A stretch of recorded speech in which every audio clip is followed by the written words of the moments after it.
Si è fatto vivo dopo 2 anni il Covid e ha regnato e imperato in convento.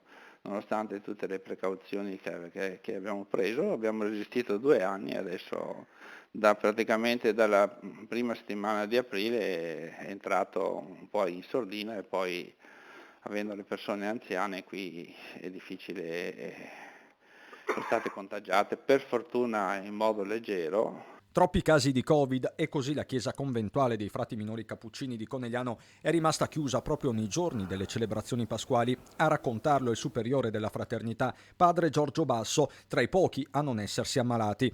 Dei 26 confratelli, i 3 che già avevano patologie croniche e respiratorie sono finiti in ospedale, 2 a Vittorio Veneto, 1 a Conegliano. Fortunatamente, sottolinea padre Giorgio, nessuno è grave, nemmeno tra i soggetti più fragili. Siamo tutti vaccinati con la terza dose e quindi purtroppo, però in compenso il vaccino ha servito per non aggravare le cose, insomma.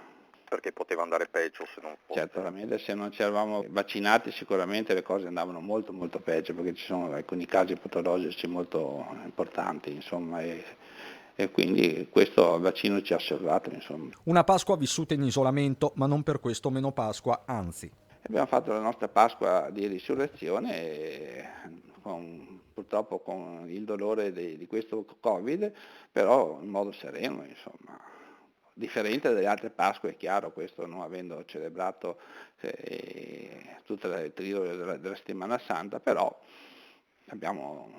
Cristo è risorto lo stesso, questa è la bella cosa.